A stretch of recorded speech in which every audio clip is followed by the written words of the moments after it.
জ্যামটা বেশ খানিকটা বেশি, 8:30 বেজে গেছে, মানে 8:30-টার কাছাকাছি বেজে গেছে। আমরা দেখছি যে আমিনবাজার হয়ে যে ঢোকার রাস্তাটি সবসময় আমরা চাপ দেখি, সেখানে আজকে কিন্তু চাপ তেমন একটা নেই। তবে আপনি যদি দেখেন যে মিরপুরের ভেতরে, অর্থাৎ টেকনিক্যাল থেকে মিরপুরে 1 নম্বর রাস্তাটি পুরোটি একেবারে বন্ধ হয়ে আছে, লাল হয়ে আছে। সেখানে বেশ খানিকটা সময় দেরি করতে হবে। আপনি যদি যান মিরপুরের ভেতরে 10 নম্বর যে চত্বর, সেখানেও বেশ খানিকটা চাপে পড়তে হবে।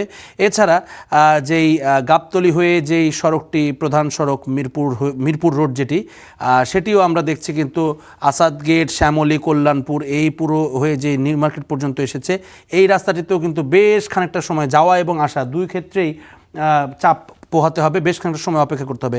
এছাড়া ধানমন্ডির ভেতরের যে রাস্তাটি রয়েছে সেখানেও আমরা দেখছি যে মোটামুটি চাপ রয়েছে। জিগাতলার অংশে কিছুটা চাপ কম, তবে মোটামুটি যতটাই আসাদ এভিনিউয়ের দিকে যাবে বা মোহাম্মদপুরের দিকে যাবে, সেখানে কিন্তু আমরা দেখছি যে চাপ রয়েছে।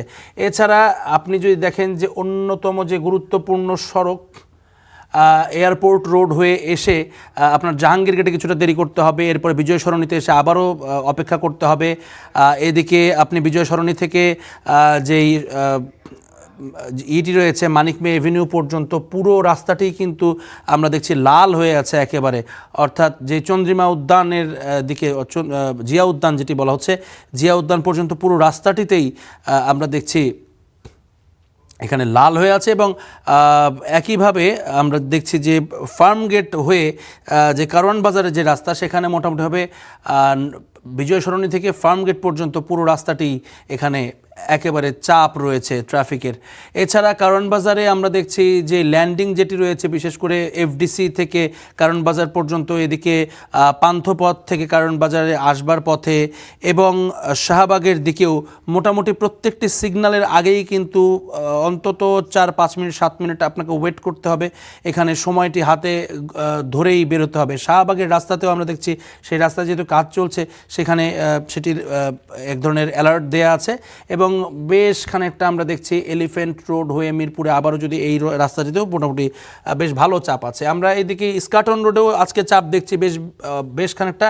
ডিআইটি রোডের অবস্থা খুবই খারাপ। রামপুরা হয়ে যে রাস্তাটি বাড্ডা হয়ে এসেছে একেবারে নতুন বাজার পর্যন্ত, আপনি দেখবেন যে নতুন বাজার কুড়িল থেকে আসবার পরে নতুন বাজার হয়ে এই পুরো রাস্তায় বাড্ডা, উত্তর বাড্ডা, মেরুল বাড্ডা, এরপরে রামপুরা, একেবারে মালিবাগ পর্যন্ত আসতে পুরো সময়টাতেই জ্যাম পোহাতে হবে। হাতির ঝিল কিছুটা ফাঁকা রয়েছে, যদিও মধুবাগের যে ব্রিজটি দিয়ে পার হয়ে যারা গুলশানে যাবেন তাদেরকে সেখানে অপেক্ষা করতে হবে গুলশান ঢোকার ক্ষেত্রে। এছাড়া মহাখালীর যে রাস্তাটি, সেটিতে আমরা দেখছি যে মহাখালী বাস স্ট্যান্ডের সামনের যে চাপ, সেটি বরাবরের মতো এখানে আছে। তেজগাঁ সড়কেও কিছুটা জ্যাম পোহাতে হবে। গুলশান 1 এবং 2 নম্বর চত্বর যেটি রয়েছে, সেখানে আমরা দেখছি যে তুলনামূলক শুধুমাত্র যদি ধরি যে মহাখালী ওয়্যারলেস গেট হয়ে গুলশান 1 বাড্ডা লিংক রোড পর্যন্ত যেতে, সেখানেও কিছুটা চাপ রয়েছে, খুব বেশি নয়। তবে গুলশান চত্বরের যেই সিগন্যাল, সেখানে অপেক্ষা করতে হবে কিছুটা। এছাড়া ভেতরের রাস্তাগুলোতে মোটামুটি স্বাভাবিক রয়েছে, খুব বেশি সময় এখানে অপেক্ষা করতে হবে না। তো মোটামুটি দেখছিলাম যে অফিসগামী যে জায়গাগুলো এবং মতিঝিল পর্যায়ে যদি আমরা একটু যদি মতিঝিলের কথাটি জানিয়ে রাখি, মতিঝিলে প্রবেশের যে সড়কগুলো, সেটি কিন্তু আমরা দেখছি ইতিমধ্যে সবগুলোতে হলুদ থেকে লাল মোটামুটি শুরু হয়েছে।